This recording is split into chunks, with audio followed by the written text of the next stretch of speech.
Então a gente acaba forçando muito, né, ali o adolescente ainda, o jovem, a tomar uma decisão profissional. E ele não conhece esse mercado. E esse mercado paga-se muito bem, obrigado. Por exemplo, um agente autônomo, você precisa de 3 meses para se certificar. Você não precisa de 5 anos igual medicina e residência.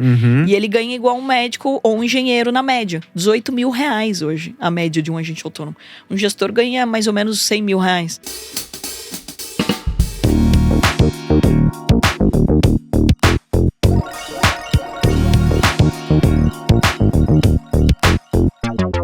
Bem-vindos a mais um Divã de CNPJ. Tenho a honra de falar com a minha… Acho que agora eu já posso começar a te chamar de amiga, né? Poxa, depois achei da que quarta fazia mais tempo. vez… então. É verdade, não é por causa desse convite que você aceitou esse convite. Mas, com a minha amiga Carol Pfeiffer, eu conheci, tive a honra de conhecer durante essa temporada do Shark Tank. Recebi outros tubarões aqui. E eu tô falando com uma mulher entre um lugar, dentro, que ocupa um lugar…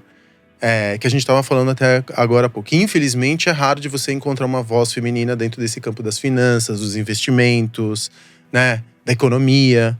E você ocupou esse lugar de uma maneira esplendorosa, muito competente. Hoje produzindo muito conteúdo, educando outras pessoas, né, trazendo outras pessoas para esse campo dos investimentos. Que é um campo tão… Para mim, quando eu falo de investimento, Carol, eu acho isso quase criptografado, assim. É um mercado que eu não consigo navegar. Para mim é muito abstrato. Eu que venho do varejo, eu me sinto muito… É tudo muito abstrato. E… Bom, Divã de CNPJ, como o próprio nome diz, é uma hora de terapia onde eu quero entender o que te trouxe até o lugar onde você encontra hoje. Que é uma voz muito predominante, muito respeitada nesse campo da economia, que é um espaço praticamente dominado por homens, né? Carol, bem-vinda. Bom, obrigado, antes de mais nada, pelo convite. É uma honra estar aqui com você. Eu já participei do seu também, né? É verdade, tá fazendo uma troca aqui agora. Que foi muito bacana ter você lá, conhecer mais da tua história, né? E também tive aí a oportunidade de te conhecer através do Shark. E conhecer ainda mais dos seus investimentos, dos seus empreendimentos. Fiquei admirada com tudo que você faz. Então, é super gratificante estar aqui. Obrigado. E aí, Carol, como que tudo começou? Da onde você é mesmo? Você é do interior aqui de São Paulo? Eu sou de Porto Feliz. Porto Feliz, onde fica? Porto Feliz é pertinho aqui de São Paulo, 1 hora e pouquinho aqui de São Paulo.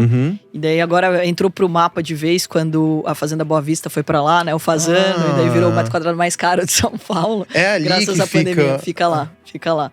E é bem perto, né? E eu brinco com todo mundo, quem nasce em Porto Feliz é feliz, por isso que eu sou assim, toda animada. Mas… Animadinha por onde entra, Carol tá sorrindo. É verdade. E é uma cidade pequena, tem 50 mil habitantes, mas daí eu fui fazer faculdade em Campinas, né? Fui fazer administração de empresas, queria montar uma empresa de moda. E daí eu falava, putz, montar empresa dá muito trabalho, como que faz isso? Todo mundo apanha. E daí eu fui fazer administração de empresas primeiro, antes de fazer moda, né? Só que daí eu conheci a Bolsa de Valores. E eu achei, assim como todo mundo, que era um bicho de 7 cabeças, né? Meu irmão me apresentou bolsa, ele também foi fazer ADM, e o professor dele de economia falou pra ele sobre Bolsa de Valores. E é curioso de falar isso, porque eu acho que a primeira sensação é exatamente essa que você narrou, né? Tipo, todo mundo acha que é super difícil, complicado e etc. E na verdade é comprar barato e vender caro, né? Então, assim, você tem a chance de ser sócio de grandes empresas. E ganhar com o trabalho de outras empresas também. E daí você pode ganhar com a valorização dela e também com os dividendos, né? Que é o lucro que é distribuído. Então é libertador você imaginar que quanto mais você estuda, mais dinheiro você pode ganhar. Independente de se você é homem, mulher, se você nasceu rico ou pobre, se você tem um sobrenome bonito ou não. Então é meritocracia pura como eu nunca vi em nenhum outro lugar. E daí isso me encantou. Eu falei, cara, eu tenho que compartilhar com mais pessoas isso. Né? Eu preciso falar, e por isso que eu gosto de falar tanto. Eu brinco que eu tô rouca de tanto falar até hoje, que todo lugar que me dão a oportunidade de falar sobre investimentos, sobre dinheiro, como eu brinco, né, grana, mana e bufunfa, eu falo, porque é libertador as pessoas poderem entender que elas vão ganhar dinheiro com o trabalho dela, com o que elas gostam de fazer, mas elas também podem ganhar dinheiro colocando dinheiro para trabalhar. Que daí você pode ganhar mais dinheiro por hora e daí vai sobrar mais tempo pra você curtir a sua família, os seus amigos, etc. E é legal um dado que você trouxe aí, né? Tipo assim, infelizmente tem poucas mulheres no mercado financeiro, menos do que os homens, né? Mas aumentou bastante. Quando eu comecei, tinha 5% dos investidores eram mulheres. Hoje a gente tá 5%? em 5%. Hoje já tem 27%. Então, ou seja, já aumentou bastante. A gente fez um movimento também para bater 1 milhão, né, de mulheres investidoras, daí já passou, então a meta agora é 5, 10 e vamos para frente. Então acho que cada vez mais a mulher tá entendendo que é para ela, porque afinal ninguém vive de permuta, né? Então todo mundo lida com dinheiro, então ou seja, todo mundo tem que aprender a mexer com dinheiro.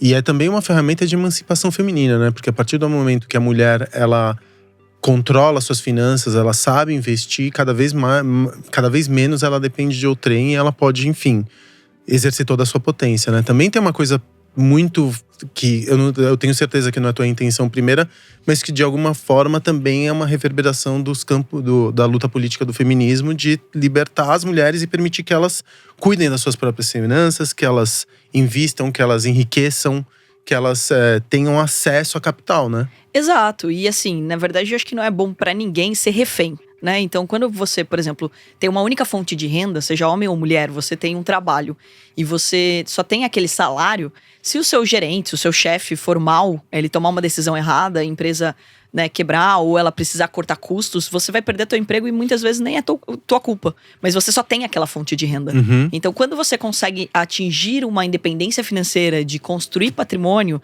você tem justamente a liberdade de tomar decisões. Uhum. Quantas pessoas a gente não conhece ou que vão aí acompanhar, né, esse papo nosso aqui e que estão nessa situação, estão trabalhando com pessoas que não gostam, em coisas que não querem e morando onde não querem, vivendo com pessoas que não gostam. Então, ser refém pela questão financeira é muito ruim. E quando a gente fala do universo feminino, ainda mais, porque por muito tempo foi sempre colocado para a figura masculina tomar decisão sobre dinheiro. Uhum. Então, eu mesma fiz vários movimentos lá atrás, né, quando eu comecei a falar disso, já 17 anos que eu tô na bolsa, né? Então, metade, literalmente, da minha idade, eu criei o Clube da Luluzinha. Porque eu percebia que a mulherada ficava meio, assim, desconfortável de ir numa palestra e fazer uma pergunta e achar que ia ser boba a pergunta dela. Malemar sabe que a pergunta do homem e da mulher é igualzinha, porque ninguém quase investe, né? A gente tá falando de 3% da população ainda. Então, ou seja, as perguntas são as mesmas, todo mundo tá meio iniciando ainda. Mas ela ficava meio constrangida. Daí eu comecei a criar ambientes para que elas ficassem mais confortáveis para perguntar. E sabe o que acontecia no final, Fagundo?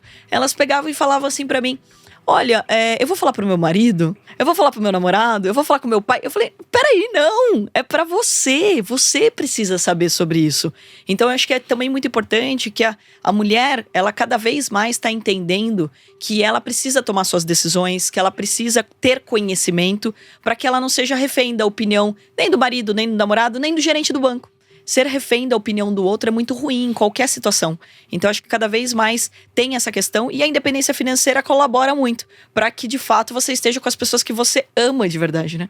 Eu tenho escutado de alguns amigos meus falando: não, eu adoro que a mulherada tá ganhando dinheiro, porque assim, se ela tá comigo é porque ela me ama de verdade, ela gosta de mim de verdade. Ela não tá comigo porque ela precisa de mim. Uhum. Então, ou seja, também é muito bom você saber que a pessoa, ela não precisa que você ganhe dinheiro e que você construiu junto, né? Eu gosto também bastante de um livro do Gustavo Cerbasi, né? Casais inteligentes enriquecem juntos. Uhum. É de você compartilhar isso, dividir, conversar sobre isso. Não é nem obrigação de um nem de outro. Eu acho que é do casal de você falar abertamente sobre dinheiro. Que massa, mas eu quero voltar para Porto Feliz. Aliás, Vamos lá. Você volta direto para Porto Feliz? Sim, meus pais continuam morando em Porto Feliz, a minha família toda, né? Meus primos, minha irmã também mora lá, meus sobrinhos, etc. Então, quase todos os finais de semana eu tô em Porto Feliz. E como que você percebeu a mudança da cidade depois da Fazenda Boa Vista? Que é praticamente um castelo feudal, né? É um enclave de gente muito rica. As casas custam… Para quem não conhece o projeto, é da JHSF, né? Que, enfim, as casas são o metro quadrado, como você disse, um dos mais Isso, um dos mais caros agora de São Paulo. Do Brasil, provavelmente, também. Provavelmente. E no final das contas, como que foi essa aparição da Fazenda Boa Vista para uma cidadezinha de 50 mil habitantes? Na verdade, mudou assim, a dinâmica da cidade? Teve inflação? O que aumentou muito foi o preço do metro quadrado na toda a região, né? O que é maravilhoso para assim, Pra quem tem já propriedade, né? Exato, minha família tá super feliz. O meu tio que tem loteamento ali na região, isso colaborou bastante, né?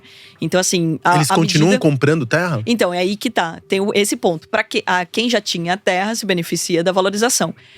Ele que sempre faz loteamentos, as pessoas que empreendem na região, ficou muito caro de comprar. E todo mundo acha que aquele metro quadrado agora vale ouro. Então, também tem esse ponto. Putz, tentaram comprar algumas terras que não conseguiram mais por causa disso. Por causa dessa valorização. E eu acho que intensificou na pandemia, na verdade, né? Porque até então, o projeto, ele já existia. As pessoas já estavam comprando casa lá e etc. Mas era mais um empreendimento. Era mais um condomínio, apesar de todas as características dele. Agora, quando veio a pandemia, o que aconteceu? Virou a casa principal de todo mundo. Então todo mundo saiu de São Paulo e foi pro interior. E daí valorizou muito as casas lá. E isso, obviamente, impacta, tem um reflexo nos outros condomínios. Então não só o condomínio da Boa Vista, mas ao redor ali, Porto Feliz, Itu, Sorocaba, foram muito beneficiados durante a pandemia, porque as pessoas queriam mudar pro interior. É muito engraçado, porque na verdade a Fazenda Boa Vista não é um condomínio, é uma rede social, né? É praticamente uma rede social. É que é muito doido, porque eu conheço algumas pessoas que têm grana e elas falam que elas estão… Primeiro, a Fazenda Boa Vista já é uma grande marca. E aí, quem que é o arquiteto que fez a sua casa? Qual que é o carro que está dentro da garagem, cujo arquiteto está virou, logicamente, um negócio… Valorizou também muito, porque todas as pessoas que tinham muita grana queriam pertencer a essa comunidade. E virou um grande networking, na verdade, né? Assim, exatamente, tem muita gente faz que foi negócios, foi pra Boa Vista pra… E é um caminho natural, né? Assim, e até inteligente. Você mora perto das pessoas que você quer fazer negócios ou que você quer ter amizade, etc. Então, muita gente foi pra lá pra esse interesse, né? Então, assim… e agora eles estão indo pra outras fases, etc. Mas é curioso que eu acho que assim… O que acontece dentro da Boa Vista é o que tá acontecendo em todos os condomínios de alto padrão, ou um prédio, por exemplo. Então você compra um apartamento dentro de um prédio de luxo, porque você vai viver bem, mas também pelas pessoas que moram ali. Que são pessoas que, teoricamente, são legais pra você se relacionar, porque estão mais ou menos no mesmo status que você, né? E tem mais ou menos os mesmos gostos que você. Então, não com o interesse, eu vou morar do lado daquela pessoa que eu quero, sei lá, fechar negócio com ela. Mas eu quero conviver com pessoas que estão mais ou menos do mesmo padrão que eu, né? Mas é curioso porque, assim, de novo, né? E só explodiu durante a pandemia de verdade, assim, né? Tipo, já tinha dado certo o projeto, mas o momento que foi o divisor de águas mesmo pra todo mundo querer pra Fazenda Boa Vista foi a pandemia. Que daí as pessoas entenderam que elas precisavam viver melhor e tudo mais. E daí eles também mudaram muito o projeto, criaram essa nova fase. E com, vamos ter escola aqui dentro, vamos ter todos os estabelecimentos, supermercados, não sei o quê. Então, né, pensando já mais no conforto. E só pra um dado curioso, né, também é esse impacto na cidade, né? Então, num primeiro momento, quando veio a pandemia, o supermercado de Porto Feliz ficou desabastecido, porque imagina, 50 mil habitantes, de repente todo mundo tá comprando lá, né? E eles compram muito, acaba sendo dividido, né? Porto Feliz e Sorocaba, é bem interessante. Deixa eu te perguntar uma coisa, você que pensa em investimentos. Investimento é segurança, né? É você pensar no seu futuro, é você colocar o seu dinheiro, que é fruto muitas vezes do teu trabalho, para trabalhar por você e para, no final das contas, te garantir um futuro que vai te permitir viver, manter o seu nível de vida ou adquirir coisas que você não teve ainda. E quando você pensa no que se chama de real estate, ou propriedade privada, normalmente se tem como se fosse um investimento mais conservador. Você tem no teu portfólio, você diversifica ações, por exemplo, pelo que eu entendi. Você estava falando de como esse mundo das finanças é dominado por homens. E que você falou, não, porque o gerente do seu banco… Eu nunca tive ao longo de, sei lá… Eu sou bancarizado desde os meus 18 anos. Eu nunca tive uma gerente de um banco. Eu sempre tive um homem que era gerente do banco. A figura do gerente do banco é sempre masculina, né? Você vê como esse assunto é dominado pelos homens. E era ruim quando você via uma gerente mulher e era assim… Era muito bonitona, assim, com um interesse de agradar os aposentados, o senhorzinho, assim, tem toda uma estratégia também por trás ali que a gente não concorda assim muito, né? Eu tinha um amigo que ele falava, o meu pai adora ir no banco pra conversar agora com a gerente, de propósito colocar uma mulher mais bonita ainda, super simpática com ele. Tá vendo? Diminuindo as mulheres só pelo… Não é, né? E assim, a mulher era competente pra caramba, não precisava disso, né? Mas enfim, tipo, não era um comentário dele que não cabia, acho que também. Mas é curioso o que você tá falando também, assim, sim, as pessoas têm uma sensação de que eu só faço investimento na bolsa, né? E na verdade não, né? Então, o mercado imobiliário, ele sempre teve no radar, né? Então, minha família também, sempre, né? Meu avô já, né? Sempre teve essa questão de ter fazenda, etc. De comprar terra é meio que natural quando você nasce no interior, né? E só que à medida que eu fui aprendendo mais sobre o mercado financeiro, né? Sobre os investimentos, eu vi que a Bolsa de Valores é um grande shopping center. Então, eu posso ter mercado imobiliário dentro da bolsa. Então, você pode ser sócio de construtoras, por exemplo. Você pode estar num fundo imobiliário. Então, não necessariamente estar no real estate é comprar terra, né? Então, você pode participar do mercado imobiliário e até de uma forma mais fácil do que, por exemplo, quando você compra um um terreno, você tem muito menos liquidez do que se você negociar na bolsa. Então, se eu quiser vender as ações agora de uma empresa, eu vendo, né? Então, eu tenho essa liquidez. Agora, se eu for vender um terreno, eu vou precisar ter um tempo, conquistar cliente, eu não vou ter o dinheiro imediatamente na minha conta, esse é o ponto, né? Mas sim, eu gosto muito desse mercado também, né? Então eu olho muito para esse mercado. Inclusive dentro do Asset, eu também tenho um Asset, né? Uma gestora. A gente acabou de montar um novo fundo voltado para investimentos, inclusive de luxo, porque é um mercado que tem uma distorção de preço astronômica também. O que é uma distorção de preço? Desculpa. Porque, por exemplo, quando você pega e você fala, por exemplo, de uma fazenda Boa Vista, é o mesmo metro quadrado do que um condomínio do lado, né? A gente tá falando de terra. E por que lá vale mais? Marca. Então, a marca, é o conceito, é quem vai morar. A rede então, social. ou seja, exato. Então, empreendimentos de luxo, obviamente, o valor do metro quadrado tem um poder de valorização muito maior do que você comprar uma casa popular, por exemplo. Então, ou seja, você tem aí uma distorção que você consegue surfar à medida que as pessoas estão cada vez mais buscando isso, né? A gente vê como o brasileiro, ele também se preocupa muito com isso. Ele quer viver bem, mas o status ainda é muito importante pro brasileiro. Ele precisa se provar, ele precisa mostrar que ele mora num lugar onde o fulano e o ciclano também moram. Ele compra um carro legal, não só para ele, mas ainda para outras pessoas. A gente viu isso durante a pandemia. Então, a gente viu, por exemplo, fila de espera para comprar Porsche. Eu tô ganhando dinheiro com a Porsche que eu comprei. Isso é muito louco. E eu comprei justamente para ganhar dinheiro. Eu nunca liguei muito para carro, e daí eu conheci o Ademar Cabral, que é um grande amigo, que é um artista do automobilismo, e ele falou, não, eu compro e vendo carro, me ensina bolsa, porque eu já sou trader. Eu falei, como assim? Ele falou, não, eu compro e vendo carro de luxo. Eu falei, dá pra ganhar dinheiro com isso? Ele falou, dá. Eu falei, então tá bom, esse carro que você comprou, eu vou comprar de você, você vai me ensinar a ganhar dinheiro. De ter feito, dando mais de 150, 170 mil reais de lucro dentro de um espaço aí de meses. Então é muito doido, assim. Todos os mercados dá pra ganhar muito dinheiro, né? No caso da indústria automobilística tem uma carência muito grande de produto, né? De carro, porque os carros hoje são computadores rodantes. Tem um desabastecimento de chip. E aí você não consegue entregar, as frotas precisam ser renovadas. Outro dia eu estava lendo uma reportagem que dizia que as locadoras de veículos, elas ganham muito mais dinheiro na revenda dos automóveis do que na locação dos mesmos. E que isso foi dizimado, porque agora o mercado, elas não têm muito mais poder de compra junto das indústrias, porque, enfim, tá tendo uma procura muito grande por carros. Você, pequenininha, teu pai, você cresceu numa casa, você falou que quem te apresentou pra Bolsa de Valores foi teu irmão. Vocês têm uma ligação muito forte, muito profunda? Sim, eu e meu irmão somos sócios há 17 anos. Então, desde que ele me apresentou Ele mora em São Paulo ou em Porto Feliz? Em Sorocaba. A sede da nossa empresa fica em Sorocaba, né? E daí, eu que mudei pra São Paulo, eu fico uma parte em São Paulo, uma parte em Sorocaba. E dependendo da semana, eu fico mais em Sorocaba, onde tudo acontece, também dentro da Atom, né? Mas ele fica em Sorocaba, ele gosta muito de ficar lá e ele fica pra lá. A Atom começou como uma gestora. A gente começou lá atrás, né? A história é de 17 anos. Mas a gente começou como agente autônomo, como Pfeiffer Investimentos. Depois a gente pegou e montou uma gestora. Por que uma gestora? Porque o asset, ele ganha na performance. Ele ganha do que ele é melhor do que o mercado.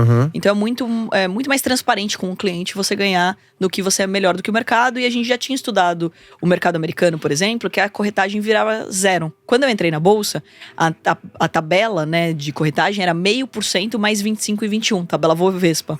Então, ou seja, corretagem dava dinheiro.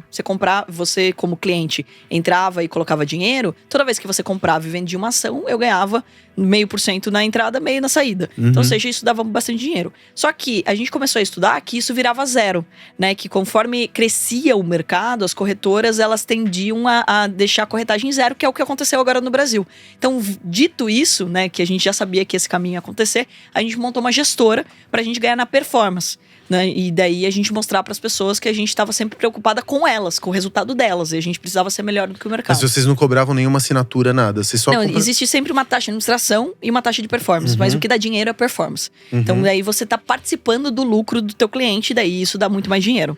E esse primeiro gerenciamento era de pequenas fortunas, gente que tinha o primeiro a gente family tinha and friends, clientes assim. menores, e daí a gente começou a ganhar clientes maiores, e daí que a gente também, o meu irmão vai lá e se especializa no mercado de DI, né, de juros, no mercado de renda fixa, porque esses clientes grandes não queriam correr tanto risco. A gente começou no mercado de renda variável, mais arriscado, e daí a gente aprendeu renda fixa, justamente quando a gente ganhou grandes empresários querendo investir, porque eles já tomavam tomavam muito risco nos negócios deles, eles queriam tomar menos risco.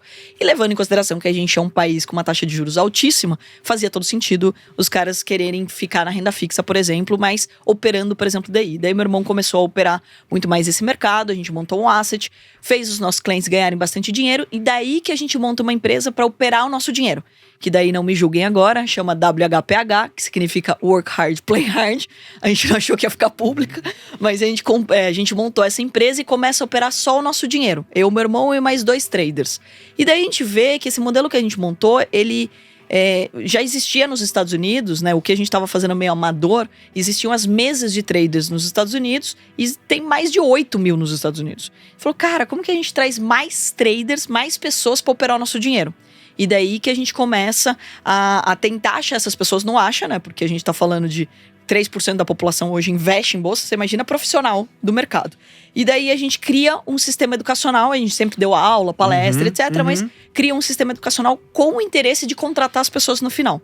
No meio do caminho, é bem louco de dizer isso, a gente acaba comprando uma empresa que já é listada na bolsa. A gente é o único caso de IPO reverso.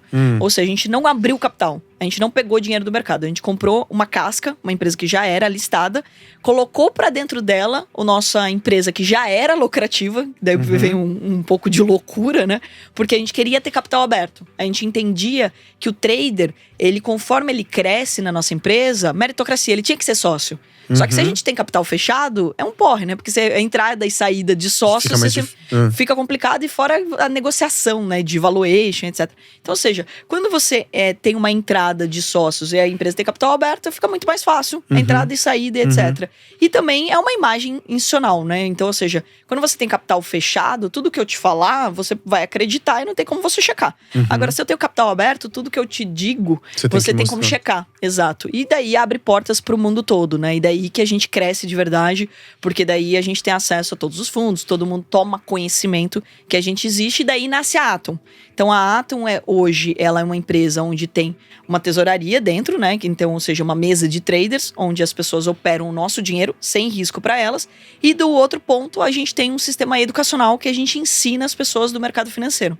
E daí a gente percebeu que não era só a gente que precisava de trader, mas as corretoras precisavam de agente autônomo, elas precisavam de gestor, de compliance. Então existiam várias profissões que estavam sem profissionais de fato, né? Então tem várias vagas que estavam sem grandes profissionais. Então a gente viu uma oportunidade de educar as pessoas sobre isso. Mesmo porque ninguém te falou, por exemplo, quando você estava lá no colégio, que olha, trabalha no mercado financeiro que você vai ser bem remunerado, né? Então, ninguém acorda, o que você quer ser quando eu quero ser trader, ninguém fala isso. Ninguém, exato. E todo mundo te leva para as profissões mais tradicionais. Quer ganhar dinheiro, seja médico, dentista, advogado, né? Você é meio que empurrado para as profissões tradicionais. E um erro também clássico que a gente comete aqui no Brasil, né? A gente sempre é empurrado porque dá dinheiro. Não faz isso daqui que não dá dinheiro. Faz essa que não Foi assim que eu parei, eu fui ser engenheiro por causa disso. Porque meu pai eu queria ser arquiteto. Aí meu pai virou pra mim e falou assim, não, arquiteto você vai morrer de fome, você vai fazer engenharia. Então, e daí você é levado muitas vezes pra fazer, né? E você não continuou, né, como engenheiro. Então, não era minha vontade. Não era sua vontade. Então, assim, quantas pessoas estão na mesma situação? Então, a gente acaba forçando muito, né, ali o adolescente ainda, o jovem, a tomar uma decisão profissional. E ele não conhece esse mercado. E esse mercado paga-se muito bem, obrigado. Por exemplo, um agente autônomo, você precisa de 3 meses para se certificar. Você não precisa de 5 anos igual medicina e residência. E ele ganha igual um médico ou um engenheiro na média. R$18 mil hoje, a média de um agente autônomo. Um gestor ganha mais ou menos R$100 mil. Então, ou seja, é muita coisa. Uau, eu não sabia desses números. É maravilhoso, porque na verdade, todo profissional que faz o dinheiro multiplicar vai ser muito bem remunerado. É igual um vendedor que é bom. Ele vai sempre ser um cara que ganha bem.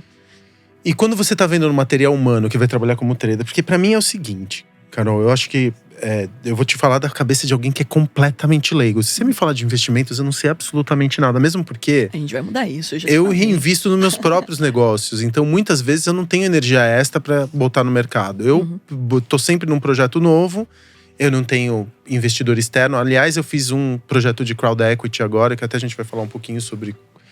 esse processo de crowd equity que acabou de ser homologada pela CVM, enfim, as regras foram homologadas recentemente, e que eu achei, assim, foda. Eu achei que isso pode realmente mudar o mercado, permitir que pequenos empreendedores consigam captar dinheiro da sua comunidade fazendo uma simulação de papel na bolsa, né? Porque você vende ali usando uma plataforma digital que depois distribui tudo isso. Achei muito, muito, muito interessante. Eu vou contar um pouquinho do meu caso, eu quero também ouvir sua opinião.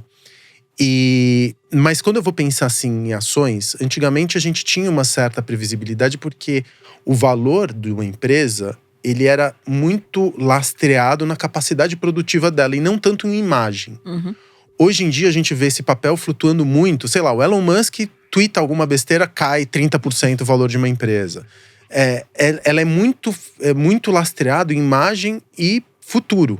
Por exemplo, eu ouvi outro dia um cara falando, o Galo, que é um militante ali entre os motoboys. Ele falando assim, a estratégia da greve mudou completamente. Porque antigamente, se eu quisesse fazer uma greve, eu parava a linha de produção, impedindo que outros trabalhadores e operários entrassem dentro da indústria. Hoje em dia não adianta mais fazer isso. Porque como tá todo mundo virou PJ, todo mundo virou MEI, eu não consigo mais parar a linha de produção. Então o que eu faço? Eu vou pra frente da sede da iFood e todo mundo começa a fazer live na frente da sede da iFood, denunciando, enfim, os maltratos. E aí o valor da iFood cai no mercado. E é desse jeito que a gente faz greve hoje. Porque a marca, hoje em dia, ela é quase tão importante quanto a capacidade. A gente vê com o Uber, por exemplo, cujo valor está lastreado em promessa de ganho futuro. E logo, isso é uma promessa. Não necessariamente está lastreado numa capacidade produtiva. Por que eu tô te fazendo tudo? Porque a coisa ficou muito mais críptica. Né? Por duas razões. A primeira delas é a inteligência artificial, que permite que você faça pequenas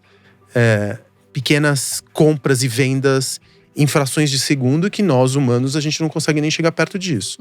E segundo, nessa coisa meio subjetiva de futuro, né? Que futuro é esse? Qual é essa imagem? Como que, hoje em dia, quando você vai capacitar alguém para ser trader, que atributos você acha que fazem a diferença entre um excelente trader, que é capaz de ler esses sinais de cultura e futuro? Porque a gente está falando de cultura, né? Quando a gente fala da importância de uma empresa e sua razão de existência no mercado. E um trader que vai acabar perdendo para a inteligência artificial porque ela é capaz de tomar essas micro decisões em átomos de segundo. Qual que é como que você vê porque hoje em dia um bom trader ele tem uma sensibilidade quase artística, né? Imagino eu. Na verdade, Ou vamos lá. eu tô romantizando o bagulho inteiro. Não, tem vários pontos na tua fala aqui. Vou tentar colocar algumas coisas bem importantes aqui, né? Me ensina, Carol, por favor. Eu devo estar falando besteira. Não tá. Vamos lá. Eu acho que tem um ponto bem importante. Eu gosto muito de um livro que chama Mentes Brilhantes, Rombos Bilionários. Ele conta sobre a crise de 2008. É uma história verídica, né? Mas é bem bacana de ler, porque ele não é técnico. Ele conta histórias de pessoas. Então você consegue aprender bastante sobre isso. E tem uma frase nesse livro que eu adoro, que a máquina é melhor do que o homem. Mas um homem como a máquina é melhor do que a máquina. Então, no final do dia, essa preocupação que as pessoas têm, inclusive quando elas entram no mercado financeiro, por exemplo, para ser trader, mas eu não vou ser substituído pelas máquinas, ou pelos robôs, ou pela inteligência artificial. Não, na verdade, você vai utilizar das plataformas, da inteligência, para tomar decisões melhores. Mas precisa da sensibilidade do trader, porque é ele que aperta o botão, é ele que toma uma decisão de quando usar uma ferramenta ou usar outra ferramenta. Então, por exemplo, quando você falou de um cenário de uma greve, essa sensibilidade de, saiu notícia, acabou o volume. Então, ainda não existem ferramentas suficientes para substituir 100% o ser humano. Mas tem como você ser mais produtivo.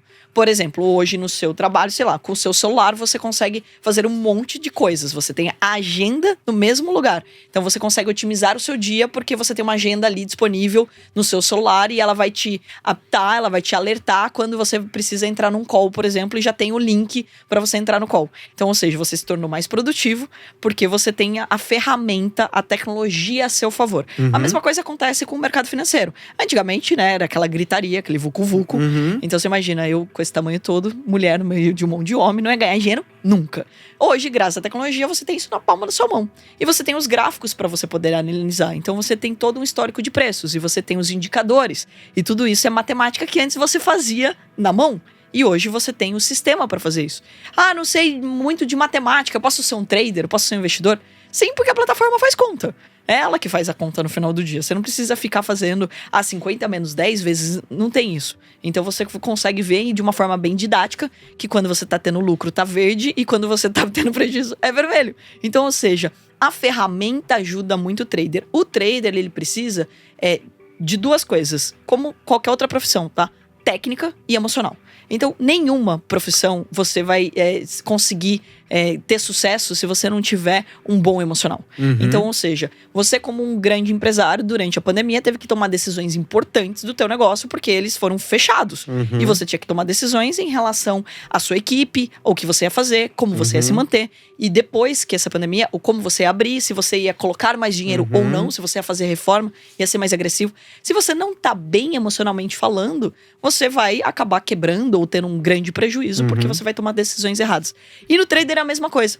Então, cada vez mais eu vejo que as pessoas, elas precisam dar valor para isso, né? Empresas são feitas por pessoas. Então, quando você fala, por exemplo, de uma greve, para chegar numa greve, não é da noite pro dia. Para as pessoas irem se manifestar, criticar uma empresa, não é simplesmente uma atitude que a empresa tomou. Você tem como ter um termômetro dentro da empresa. Então, se você não tá escutando as pessoas que trabalham com você, você não tá escutando o teu cliente, isso vai, em algum momento, explodir. E daí, obviamente, sim, é onde mais dói, é no valuation, né, da empresa. É você derrubar o preço das ações porque você foi exposto de uma cultura ou de valores que, na verdade, você não tem, que era a fumaça. E quando você fala, por exemplo, de empresas, mas essa empresa é um ganho futuro, a gente não sabe ainda como vai ser. Aí que eu acho que entra bem importante da gente falar perfis diferentes de investidores.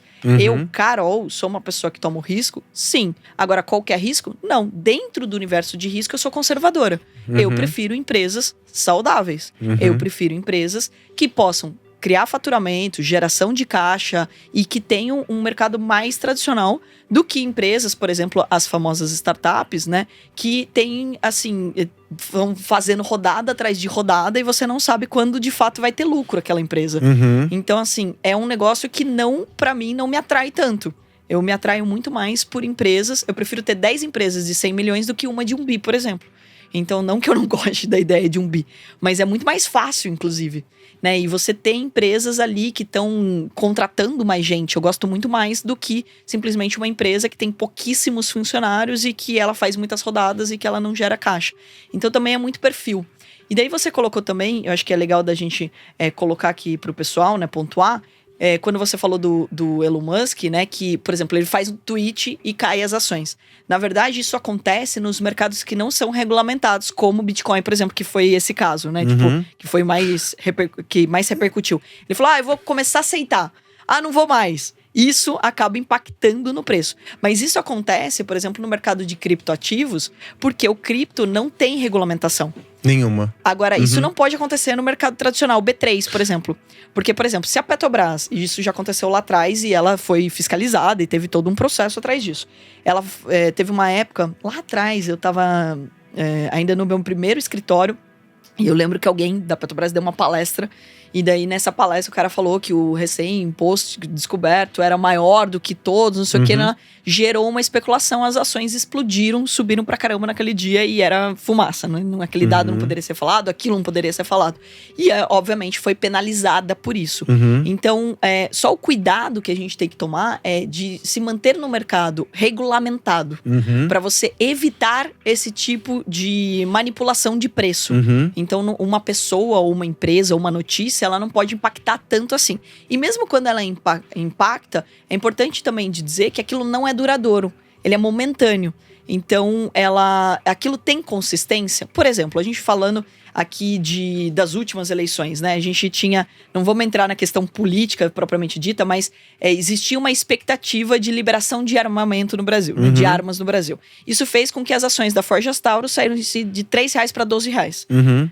Logo em seguida que passaram as eleições, as ações despencaram porque a empresa não tinha fundamento. Não era uma empresa tão boa assim e as pessoas estavam comprando por uma expectativa de alguma coisa. Então, o que mantém a empresa, o que mantém bons investimentos é justamente a entrega. Então, se eu falar, existe uma expectativa de você pegar e montar mais 10 empreendimentos em São Paulo, etc. Por isso eu vou comprar suas ações. Mas você não comunicou nada, você não abriu a boca, você não deu nenhum dado sobre isso, né? A chance disso se concretizar é menor, obviamente não vai se sustentar o preço lá em cima. E daí as ações vão cair. Então por isso que eu falo que é tão importante as pessoas não serem refém e não pegarem diquinhas. Quando a pessoa fala assim, não, porque, Carol, tem um fulano que trabalha na empresa e falou pra mim que não sei o que tal ação pode subir. Eu falei, fuja. Porque esse boato que gera aí muitas vezes frustração no mercado. Tá, mas quando eu tava falando do Elon Musk, ele impacta, ele tem uma grande relevância. Particularmente, eu não gosto muito do Elon Musk. Mas ele tem uma grande relevância no campo da cultura. Especialmente quando ele fala de tecnologia. Então, se ele fala… Por exemplo, assim que ele anunciou um interesse em comprar… o Twitter aumentou imediatamente. As ações da Tesla Isso acontece aqui no Brasil. O Luiz Barsi fala que vai comprar as ações do Banco do Brasil, ou que ele comprou, as ações explodem. Porque você tá falando de um investidor que é uma referência, né? Então é uma pessoa de sucesso. As pessoas tendem a seguir pessoas de sucesso.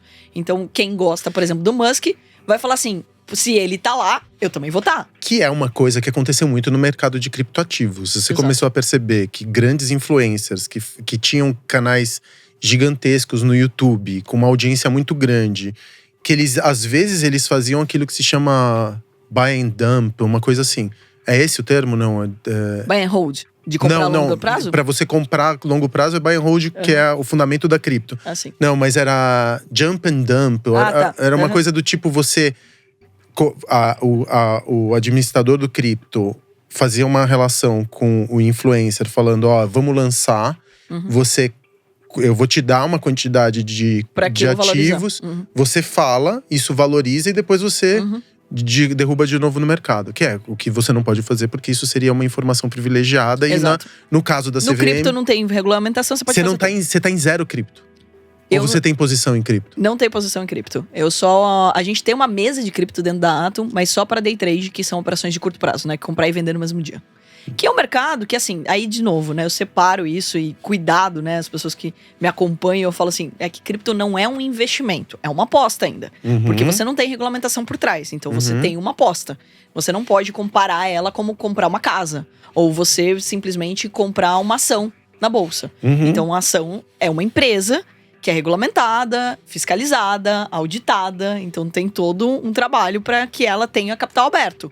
Então quando a gente fala de um criptoativo, não tem. Não tem para quem você chorar se a corretora sumir, por exemplo. Que foi o que aconteceu pra caramba. Infelizmente, a gente teve essa explosão da cripto. Eu não sou contra a cripto. Acho que a tecnologia por trás é maravilhosa. E isso vai abrir um monte de oportunidades ainda pro nosso universo. Mas a questão o problema maior são o que as pessoas fazem com essa informação, né? Infelizmente, elas tentam persuadir outras pessoas, por exemplo, e cair em pirâmide. Isso. O que mais aconteceu no mercado de cripto é as pessoas… não, todo mundo de cripto tá ganhando muito dinheiro. Aí a pessoa chega pra você e fala assim, Facundo, manda o dinheiro na minha conta que eu vou operar pra você, eu te garanto de 3 a 5% ao mês. Aí isso você fala, é muito estranho, né? Óbvio, teve gente que tava garantindo 8%, 10%. Gente, isso é pirâmide, não tem como garantir essa rentabilidade. Então, ou seja, e ainda mais durante a pandemia, que a taxa de juros estava 2%, 3%, você vai falar que o cara vai te garantir isso ao mês? Isso tava ao ano. Então, ou seja, o maior erro que as pessoas acabam cometendo é que elas são super conservadoras. Só que daí, quando elas veem uma oportunidade de ganhar dinheiro rápido e, entre aspas, fácil, elas abraçam e muitas vezes caem nisso. E o problema é que esse dinheiro some. E daí, o que aconteceu? Bilhões sumiram do nosso país. E eles deixaram de estar onde? Na economia. Tá no dia a dia das pessoas. E muitas pessoas acabaram perdendo tudo pela ganância e pela falta de conhecimento. Isso é hacking de ambição dos outros, né? Não ambição, mas ganância. Acho que é a palavra certa. Você faz uma promessa real e nossos avós já diziam, né? Que não tem… Quando a esmola é demais… O santo desconfia. O santo desconfia. Mas esse que é o ponto, né? A gente precisa falar abertamente sobre isso. Por isso que eu gosto de educar as pessoas. Eu não quero que as pessoas acreditem em mim, confiem em mim. Eu quero que elas acreditem nelas e no que elas adquiriram de conhecimento. Então não preciso convencer ninguém a entrar na bolsa. Você tem que se convencer que é um bom momento, que você precisa colocar seu dinheiro para trabalhar, que você precisa ter conhecimento sobre isso. E tome cuidado, tudo que é nessa velocidade. Agora, só fazendo um comparativo, é legal da gente falar isso. não é diferente o que aconteceu com o que acontece, por exemplo, com um movimento que o Musk faça, ou que ele fale nas ações, como o Warren Buffett ou o Luiz Barsi, ou até a entrada da Anitta no Nubank, teve o lado bom, teve o lado ruim. Ela já saiu, né? Saiu do conselho. E daí… Isso derrubou as ações. Então, essa especulação… ela acontece num curto prazo. Mas é importante de dizer que, poxa, você muitas vezes é influenciado a comprar coisas também por causa das pessoas. Então, ou seja, não é diferente do que acontece com uma marca. Se você for ver grandes marcas brasileiras, eu fiquei muito amiga do pessoal, por exemplo, da Desinchar. A estratégia que eles usaram para se posicionar no mercado foi com os influencers. Então, você vê aquela influenciadora lá, fitness, tomando chazinho todos os dias, você… compra o chazinho. E daí você é influenciado por isso. Você vê alguém comendo uma pizza deliciosa, você fica com vontade de comer pizza, você compra também. Então, ou seja, é uma estratégia que as marcas já faziam, né? Sim. E agora as empresas também estão se posicionando para fazer cada vez mais isso também para o mercado de investimentos. É porque as empresas começaram a elas mesmas quererem ser influenciadoras. Antes elas compravam cultura. Então elas iam e patrocinavam um jogador de futebol, vamos supor, ou um artista qualquer. Hoje em dia elas querem ser as promotoras de cultura. Então elas se apropriam de plataformas culturais e começam, enfim, a elas mesmas serem as influenciadoras. Isso acontece com Gloss e outras marcas lá na gringa. Deixa eu te perguntar uma coisa. Quando você diz que você está formando um trader, né? Um aluno seu, começou zero, cru, veio de um outro mercado, decepcionado com aquilo que estava fazendo, com um grau de insatisfação, né, com relação ao mercado de trabalho. Imagino que você receba pessoas que já vêm, assim, te procurar como uma tábua de salvação. Isso acontece para todos os lados. Né? Acontece para todos os lados. Mas imagino que você receba esse tipo de gente, assim, os seus alunos, eles já chegam com assim, pô, eu quero sair dessas narrativas de emprego, carreira e tudo mais, e eu quero empreender, né? Talvez o empreendedorismo não seja para mim, mas talvez eu consiga vencimentos importantes, entendendo como funciona a compra e a venda de papéis, enfim.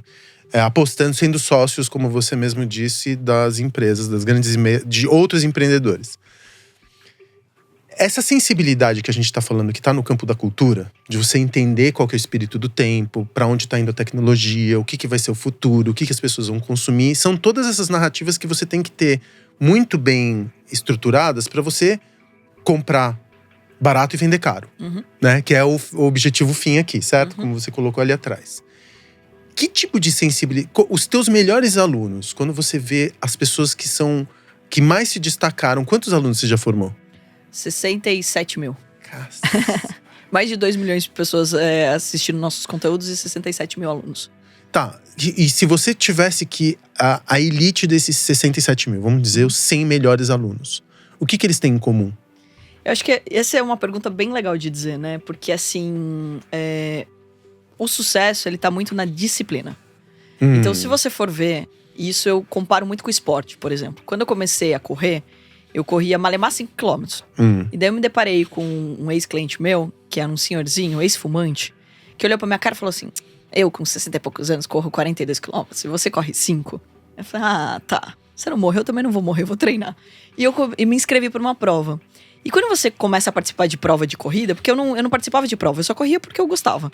E daí eu peguei e comecei a participar de prova de corrida. Você olhava pro lado, aí você pegava uma pessoa que tava assim, mais pesada do que você, né, e, teoricamente fora de forma, e corria melhor do que você. E daí você pegava uma pessoa que tava assim, o cara que tinha tudo pra ser super alta forma e ter performance, e ele não corria tão bem. E você fala: como isso? E daí você via pessoas com classes sociais diferentes, de idades diferentes. Isso é o esporte, certo? Você vê numa mesma corrida pessoas totalmente diferentes com o mesmo objetivo ali da corrida. E o que elas têm em comum? O fato que elas treinaram. O fato que elas acordaram e elas se dedicaram a fazer aquele treino. E elas treinaram não só o físico, mas a mente delas. Porque quando você vai correr 42 km, você não treina só a corrida aqui, porque você nunca corre 42 antes do dia da prova. Você corre até no máximo 34, dependendo do treinador, 32, 34. Então, ou seja, só vai correr 42 mesmo no dia da prova. Então, ou seja, você vai treinar a tua mente. Porque você acordar domingo, 5 horas da manhã, pra você não pegar aquele baita sol. Você fala assim: cara, eu não vou sair sábado à noite, eu vou tomar um drink pra eu pegar e acordar cedo pra eu ir treinar, não sei o quê. Você tem que ter muita cabeça no lugar, porque não tem ninguém lá gritando por você. Eu não curto os maratonistas porque eles não tomam drinks no dia anterior às provas. Não, mas eu descobri. Eu tinha uma amiga que corria. Eu tenho uma amiga que corre muito melhor do que eu e que toda vez que ela termina a corrida, ela já tá bebendo. Aí eu falei, cara, não existe essa relação. Eu cheguei à conclusão. E o meu treinador, que é o Rodrigo Lobo, maravilhoso, ele toma vinho todo dia. Todo dia ele toma uma tacinha e ele fala, cara, é a minha recompensa. Então, ou seja, é disciplina. Você pode tomar o seu vinho desde que você também treine o suficiente, você durma o suficiente. Nada com exagero, né? Acho que tudo que você exagera… Como você encontra tempo pra treinar, mulher? De manhã. Acorda cedo e treina. Que horas que você treina? 6 horas da manhã, 7 Você horas. acorda 6 horas da manhã? Eu acordo 5:30, mais ou menos. Todos os dias? Todos os dias. Jesus amado. Aí eu treino de manhã. E, inclusive, eu gosto muito de correr de domingo. Então, acordar cedo, etc. Quantas vezes por semana você corre? Todos os dias. Você corre todos os dias? Todos os dias. Quando eu tô treinando forte, daí eu não corro de sábado, porque domingo é o nosso treino longo. Uhum. Mas, por exemplo, o esporte, ele faz… É um hábito. É um hábito na minha vida. E você treina todos os dias com personal? Não. Eu treino sozinha. Eu tenho Mas o meu… distâncias curtas, 5, 10 quilômetros? Depende do treino. Você tem uma tabela, né? Isso. Então, por exemplo, o Lobo me manda o treino. E daí você… Aí que tá. É a mesma relação do trader. Eu falo pro trader, olha, você vai treinar todos os dias, 1 hora por dia. Você vai pegar o simulador, não precisa… Olha como o mercado ficou… Como a tecnologia ajudou bastante. Aí parece uma velha falando, mas na minha época, você tinha que abrir conta numa corretora, colocar dinheiro, daí você ia ver o mercado de verdade. Agora não, você tem um simulador com dinheiro de mentira na bolsa de verdade. E daí, por exemplo, o aluno que treina 1 hora por dia, todos os dias. Olha, você vai comprar aqui e vai vender ali. Mesma coisa do treino. Você vai pegar e vai correr 5 quilômetros. Você não é 6, não é 4,5, é 5. E você vai treinar nessa velocidade, é esse o objetivo e etc. Então, tudo na vida é treino. É você, de fato, fazer o que precisa ser feito. É você ter a disciplina de fazer aquilo. E daí também entra muito da maturidade de aceitar quando você não tá bem. Assim como você não vai ter… Eu vou correr bem todos os dias da minha vida? Não. Assim como eu não vou pegar e operar bem todos os dias da minha vida. Vamos imaginar que a gente é muito amigo aqui, eu briguei com você hoje e não tô legal. E daí eu vou tentar ganhar dinheiro no mercado, descontar minha raiva no mercado, etc. Obviamente eu vou perder dinheiro. Então a sensibilidade tá na disciplina. E a disciplina é isso. É você treinar e você treinar não só a técnica, mas você treinar a tua mente. É a disciplina e também uma imagem tua no futuro muito clara também, né? Pra onde eu quero ir, o que eu quero conquistar, qual que é o meu número e como que eu vou fazer pra chegar nesse lugar, nessa minha versão no futuro. E aí que tá o propósito, né? Assim, eu divido… Que é muito no campo individual, às vezes, né? Não, e eu amo, eu adoro, né, o Simon Sinek. E o livro dele, Comece pelo Porquê. Pra você fazer qualquer coisa. Você vai montar uma empresa, ou você vai começar a fazer um investimento, ou você vai fazer uma prova, uma corrida. Comece pelo porquê. Por que eu tô fazendo isso? E por que você fez a Atom? Por que eu fiz a Atom? Qual que é o teu propósito hoje em dia quando você levanta da cama? Isso é maravilhoso dizer, porque então, assim, toda vez que eu recebo um depoimento de uma pessoa que mudou a vida dela, que ela entendeu que dinheiro não é bom ou ruim. Dinheiro é só consequência do seu potencial bem aplicado. Nós somos bons ou ruins. É o que a gente faz com dinheiro que vai impactar outras pessoas, a vida. Não tem essa. Porque se eu ganhar muito dinheiro, eu vou ser ganancioso. Filho, você já é. Você só vai intensificar, porque o dinheiro ele não tem esse poder. E essa é a ilusão que as pessoas têm. Então, quando as pessoas entendem que aquilo pode trazer para ela liberdade de verdade, de estar com as pessoas que ela ama, de morar onde ela quer, de trabalhar no que ela gosta, isso pra mim é libertador. Isso pra mim que faz com que eu acorde todos os dias animada. Então eu não me sinto trabalhando, porque a Atom pra mim é uma diversão. É de ver as pessoas, de fato, evoluindo nesse aspecto. E daí vai além. Eu comecei a perceber que eu precisava falar não só sobre dinheiro, eu tenho que falar sobre vida. Porque, na verdade, quando eu ganho dinheiro, eu tô dando valor pra minha vida. Então, peraí, o que é mais importante pra mim? É passar mais tempo com a minha família. Você quer passar mais horas com a sua filha? Você não quer passar mais horas trabalhando? Então, ou seja, a gente precisa lembrar que quando eu tenho uma relação saudável com dinheiro, eu tô falando sobre vida. Então, eu vi como, assim, todos os dias, através da Atom, eu consigo levar essa mensagem. Eu consigo impactar mais pessoas sobre a importância de falar disso. E eu sou uma apaixonada pelo nosso país. Eu acredito que se a gente falar sobre empreendedorismo e a gente falar sobre dinheiro abertamente, a gente mudou o país. Você falou, por exemplo, assim, tem muita gente que não acha que não pode empreender. Todo mundo, pra mim, pode empreender, porque o cara pode ser um intraempreendedor. Então, por exemplo, eu tô aqui no teu estúdio aqui. E beleza, a gente saiu dessa sala. Tá vazia essa sala. Eu vou apagar a luz. Por quê? Porque isso tá gastando Ah, mas eu não tô pagando essa conta. Mas você tá. Então, ou seja, é você se preocupar com o outro, é você entender como sociedade, como ecossistema. Então, eu acredito que empreendedorismo é muito isso. Então, eu acredito cada vez mais que a gente precisa levar essa mensagem. Então, eu gosto muito do trabalho que eu faço na Atom, porque é educação. E o que mais a gente precisa no nosso país é educação. É isso chegar a quem precisa. Tanto que agora, né, a gente fez um projeto de educação financeira. E da educação financeira, né, eu fui entender como que as pessoas aprendem. Pessoas aprendem de jeitos diferentes. Por exemplo, há alguns anos atrás, as pessoas não escutavam podcast. Elas vão aprender um monte com todos os entrevistados que você trouxe aqui. Olha o trabalho maravilhoso que você está fazendo para a sociedade, de parar o seu tempo para fazer perguntas para pessoas, para que as outras pessoas possam aprender com histórias de outras pessoas. Então, ou seja, é um formato que a gente não consumia antes de conteúdo. E daí eu fui estudar mestrado de educação, o mestrado de educação em tecnologia, para entender como que as pessoas vão aprender, como elas estão aprendendo hoje e como que elas vão continuar aprendendo. E daí uma das coisas que mais aparece, por exemplo, é os games. Os games, eles são intuitivos. Você não precisa ensinar alguém a jogar Mario. É intuitivo, você vai jogar. É, tentativa e erro, né? Eu peguei lá atrás, hein? Nossa. O meu primo resgatou o Nintendo dele, eu fiquei morrendo de vontade de jogar. Eu amo o Nintendo. Nossa, demais, gente. E daí, é muito legal da gente falar isso, porque o game, ele é intuitivo, então você consegue aprender. E você desenvolve habilidades, né? Então tem muitas pessoas que ficam preocupadas com os filhos jogando. Obviamente que tudo em excesso é ruim, mas você tá desenvolvendo habilidades, tomada de decisão e etc. E se forem games educativos, você consegue fazer com que as pessoas aprendam de um jeito divertido. Pra você aprender, não precisa ser chato. Eu odeio, por exemplo, eu tinha pavor quando as pessoas me convidavam pra palestrar. Eu falei, mas palestra é chato, todo mundo odeia palestra. As pessoas dormem na palestra. Então, ou seja, como que eu vou fazer uma palestra legal? Como que eu vou fazer uma coisa animada? Eu vou colocar um recurso de áudio? Eu vou fazer uma dinâmica? O que eu vou fazer para que as pessoas possam gostar de aprender? Sim. E daí a gente fez um game, que é o Traders Life, para as pessoas poderem... Ela ganha dinheiro, ela compra o sofá, ela compra a TV, que é o que acontece. Você ganha dinheiro, você vai trocando as coisas, vai vivendo melhor. Ela troca de cidade, ela viaja. E daí eu queria popularizar ainda mais. E daí eu fiz um investimento, Carol, pessoa física, para criar um desenho animado. Você me falou dos personagens, né? E é muito legal de falar isso, porque você tem filha, né? E, tipo, você já deve ter assistido Galinha Pintadinha na sua vida. Ai, nem me fala que eu tenho trauma. Eu tenho trauma de galinha. Não fala que eu vou enrolar a língua. Daqui a pouco vou ter um ataque epilético, Galinha Pintadinha. Mas aí que tá. Ela não entra na vida da criança, ela entra na vida da família, um desenho animado. E ele não tem objeção. Porque um desenho animado, ele não vai aparecer no Léo Dias, no Fantástico, entendeu? Então você pode pegar, o Shrek não vai aparecer numa notícia, numa polêmica, ele não vai aparecer bêbado. Então, ou seja, é muito legal que o desenho animado, ele abre portas. E daí eu falei, putz, esse é um jeito legal, divertido de ensinar educação financeira e empreendedorismo de uma forma leve. Porque quando você fala de educação financeira, as pessoas falam, ai, mas isso é chato, não sei o quê. Olha o trauma que o brasileiro tem com matemática.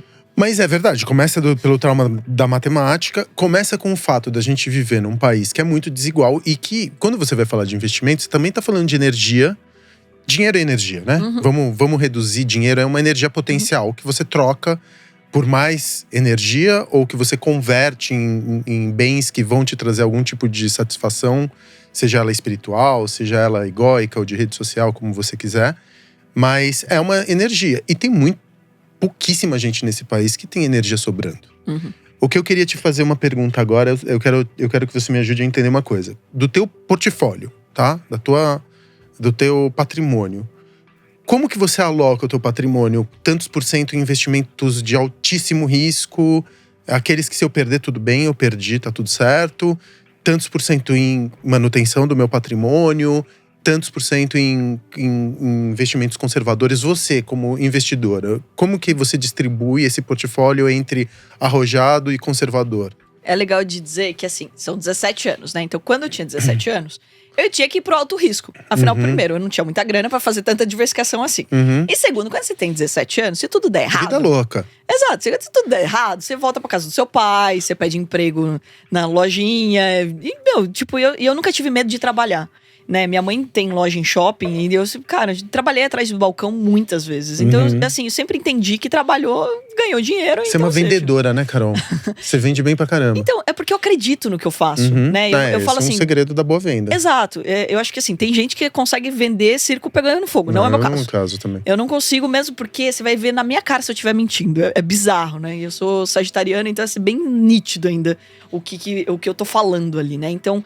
Duas coisas que eu falo que eu não tenho, que todo mundo fala assim, você é boa vendedora e você é muito boa de networking. Sou péssima também, porque eu só consigo fazer amizade e negócio com quem eu gosto. Se eu não gostar de você, eu não apareço aqui, entendeu? Eu não consigo. Então, ou seja, sempre muito transparente, né? Quando eu gosto de uma pessoa, quando eu não gosto da pessoa. Então, acho que a pessoa que tem uma habilidade de network, ela consegue fazer também amizade com todo mundo. Não é meu caso. Eu sou igualzinho. E venda a mesma coisa. Eu só consigo vender o que eu acredito, de fato, e porque eu acredito que transforma a vida das pessoas. Agora, em relação aos meus investimentos, eu fui transformando. Então, eu já tive fases mais agressivas e fases mais conservadoras. Como a Atom já é uma empresa de capital aberto, então eu já tô tomando risco, né? E eu tenho boa parte, né? A maior parte do meu patrimônio é a Atom. Então, é uma empresa que eu acredito muito, que eu confio muito em todas as oportunidades que eu tenho. Eu compro mais ações porque eu acho fenomenal, né? Então, acho que tudo que eu tô fazendo lá, ele tem um propósito muito claro pra mim, né? E que também é outro ponto que eu comecei falando do livro Começa pelo Porquê. Eu dei ele pra todo mundo que trabalha comigo. Porque todo mundo tem que entender por que a gente tá fazendo aquilo. O dia que alguém que trabalha comigo não entendeu o que a gente tá transformando, o que a gente quer o depoimento… Não, exato. Você não tá lá pra pegar um salário. É isso. Igual a rede social, por exemplo. Rede social, todo mundo fala assim, pô, você tem um Instagram super bombado, como é? É um porre, porque dá trabalho pra caramba. Só que é uma rede social que ajuda muito no meu propósito. Eu consigo falar com mais pessoas, eu consigo entrar na casa de mais pessoas. Então, óbvio que eu tenho que ter alguma coisa boa pra falar, né? Que também é um erro as pessoas terem um monte de seguidor e acabar falando um monte de besteira. No sentido, assim, de não serem bons exemplos. Eu acho que todo mundo tem o direito de falar o que quiser, né? Mas, cuidado, porque você não sabe como você tá impactando a vida do outro. Você não sabe o efeito que você tá criando na vida do outro. Então, é responsabilidade também. Mas, voltando, eu fui tomando mais risco. Quando eu entrei no Shark, daí é legal de dizer… Eu tive que separar uma grana para um alto risco. Porque é totalmente diferente a dinâmica. E daí, aquele dinheiro que eu não posso contar com ele a curto prazo. Porque a gente tá falando de colocar na empresa do outro, né? Você teve essa experiência como Shark também. Que é totalmente diferente de qualquer coisa. Porque, por exemplo, no teu negócio, você tem controle da situação. Quando você coloca o dinheiro no outro, você não tem. E você não sabe quando você vai ter de volta aquilo lá. Porque você não entra querendo sair já. As poucas vezes que eu perdi dinheiro no negócio, eu sempre fui colocando dinheiro no outro. Então, é porque é o único lugar que você não vai ter controle. Em outros empreendedores que eu fui ser sócio investidor, e como eu não tinha controle, e era sócio minoritário também, então foram as poucas vezes que eu perdi dinheiro em negócios físicos. E olha que curioso, comigo é exatamente o contrário, né? Porque eu sou investidora profissional há 17 anos. Então, ou seja, o meu patrimônio veio do trabalho do outro. Porque mas eu fui sócia de grandes empresas da bolsa. Que são dimensões diferentes, né? Sim, mas brincadeiras à parte, assim. Porque, tipo, se você pensar… Óbvio, veio também da minha empresa, né? A Atom hoje representa muito mais, né? Mas a questão é… Eu comecei o meu patrimônio sem montar um negócio. Sem ser… a maior parte da minha receita, né? Ganhando dinheiro. E aí, de novo, por isso que eu falo que todo mundo tem que aprender sobre investimentos. Porque você fala, cara, imagina, eu gosto pra caramba do que você faz. Eu acho fenomenal as suas empresas. Eu posso ser só sócia, cara. Sem precisar trabalhar na tua empresa. Isso é lindo de pensar, entendeu? Lindo. Então, no caso do Shark, eu tive que separar uma grana pra isso, né? Então, é um dinheiro de alto risco ali. E que, de novo, eu não vou ter essa liquidez. Ele não representa tanto, assim, do meu patrimônio, mas é uma grana que tá ali parada, né? Que tô fazendo os investimentos e é 3 temporadas. Então, toda vez que eu vou, por exemplo, pro Shark, eu tenho mentalmente um budget que eu tô disposta a fazer de investimento. Porém, eu ainda não atingi em nenhuma temporada esse budget. Agora, e você acumula das temporadas passadas, não? Eu coloco ele pra trabalhar durante uma temporada pra outra, né? Porque é um ano quase de… Lógico, né? Entre gravações. Exatamente. Então, eu coloco ele pra trabalhar em outras coisas, etc. Paralelo ele nunca fica, né? Então, o meu dinheiro sempre tá trabalhando. E eu vou colocando ele mais conservador ou menos conservador, dependendo do momento que eu tô. Por exemplo, se eu preciso tomar uma decisão agressiva dentro da própria Atom, e eu não sei qual vai ser o resultado daquilo, o meu dinheiro pessoa física física se torna mais conservadora. Então eu posso ir mais para renda fixa naquele momento. Quando eu tô mais confortável, eu tô com caixa maior e tudo mais, eu posso ter mais risco como pessoa física, porque a PJ já tá mais na renda fixa. Então eu faço sempre, eu troco muito essa composição, e é muito legal de falar isso, porque as pessoas acham que investimento é uma receita de bolo. Olha, eu coloco 10% em risco e 90% em renda fixa e tudo mais. Depende do seu momento. Depende de quanto patrimônio você tem, depende do risco que você está correndo. Então, isso tudo vai variar. Agora, óbvio, de 10 anos para cá, o meu dinheiro está muito mais conservador do que em risco. Por quê? Porque você tá mais madura também, mais né? madura, você vai ficando mais velho e você vai tendo mais patrimônio. Você precisa arriscar menos. E daí faz muito mais sentido. E hoje no Brasil a gente pegou uma curva da taxa de juros maravilhosa. Então renda fixa, por exemplo, voltou para minha carteira fortemente durante essa curva aí que a pandemia trouxe. Entendi. Bom, eu tenho que te fazer essa pergunta. Aliás, eu tenho que conversar com você sobre isso, porque na última temporada aconteceu uma coisa, e isso vai chegar, eu vou explicar por que eu tô contando esse caso, que foi uma conversa nossa, nas internas, que a gente tava fazendo um investimento. Eu me lembro que a gente foi fazer um investimento num projeto do empreendedor ali de 2 empreendedores ali na 6ª temporada, e que você ofereceu uma condição muito melhor para o empreendedor logo de cara do que eu e o Caíto estávamos oferecendo. E aí, não sei por que cargas d'água, eu também fiquei espantado que os empreendedores escolheram a mim e o Caíto. E não você que estava falando, não. Eu me lembro que foi feito o pitch. Você falou, não, faz total, tem simbiose com outro produto que eu investi na temporada anterior. Que era o e-cooler. O e-cooler, já tá tudo marcado. Não, eu topo, eu entro com vocês nesse valuation que vocês me pediram, nessa porcentagem, tá tudo certo, já tá feito. Aí, a gente fez uma proposta pior, com dois sócios, que é mais difícil de administrar ainda. Sim. E você olhou pra mim, depois, né, que a gente se encontrou nos bastidores, que a gente trocou ideia, falou, não entendi. Eu falei, eu também não. Você ser mulher nesse mercado que é dominado por uma narrativa de homens, você se sente subestimada às vezes? Olha, hoje não, né? Não, mas você já foi muito subestimada no passado? Pra ser sincera, não, assim, porque…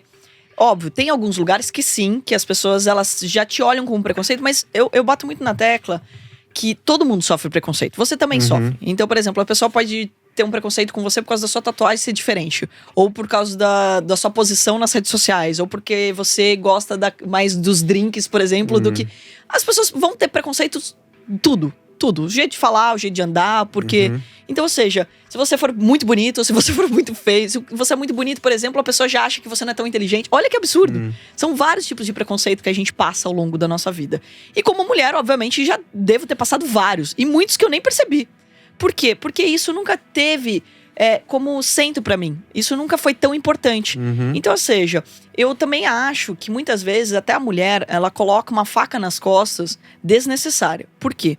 Porque assim, vamos lá, entre eu e você, quem tem a obrigação de ganhar dinheiro, se a gente for casado? Você já nasce com essa obrigação, porque olha só. Socialmente falando, você diz? Porque se eu quiser ser uma dona de casa, e tá tudo bem, porque a mulher continua trabalhando. A gente trabalha pra caramba, dentro de casa, fora de casa, etc, e tá tudo certo. Agora, se eu decidir casar com você e eu não trabalhar fora de casa, e você trabalhar fora de casa, beleza, todo mundo aceita. Se você não trabalhar fora de casa, e só eu trabalhar fora de casa, você tá frito. Você vai ser lixado. Eu adoraria ser. Juro por Deus, adoraria. Eu não ligaria também de ter um cara que, tipo, teoricamente… Que cuidasse da casa. Isso é um serviço, deveria ser remunerado. Exato. As mulheres deveriam ser remuneradas pelo serviço. E são, na verdade. Porque assim, teoricamente, se, tipo, dependendo de como é o casal… Né? Não, eu tô falando assim, dependendo de como é o casal, o homem que entende isso, por exemplo, ele entende que ele tá trabalhando fora e ela tá trabalhando dentro. Sim, essa é a lógica perfeita. Então, ou seja, ela tá cuidando de coisas que ele não vai ter tempo de cuidar. E muitas vezes passando muito mais tempo. Mãe passa muito mais tempo com o filho do que o pai. Isso é dado, né? Então, assim, eu sei que os pais estão mais participativos. Eu tô mais participativo. Sim, mas são dados, 50%. Né? São dados, né? Então, ou seja…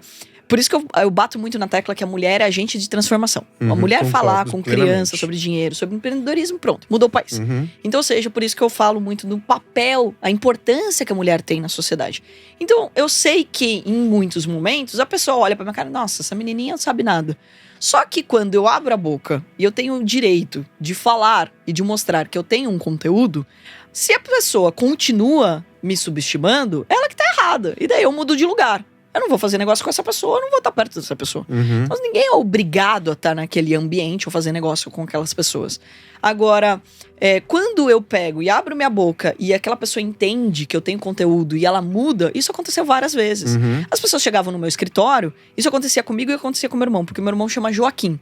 Até o Hulk ter o filho Joaquim, o Joaquim era um nome de pessoa mais velha. Então todo mundo chegava no escritório procurando o seu Joaquim. E daí vinha meu irmão sem barba, tipo, né, uma cara de moleque, pra conversar sobre bolsa de valores, que todo mundo acha que é um bicho de 7 cabeças. Ou seja, obviamente a pessoa não dava muita moral pra ele. E a mesma coisa eu. Então, putz, o cara vai falar sobre bolsa de valores, vinha uma menininha, e naquela época eu gostava muito mais de usar rosa do que eu gosto hoje.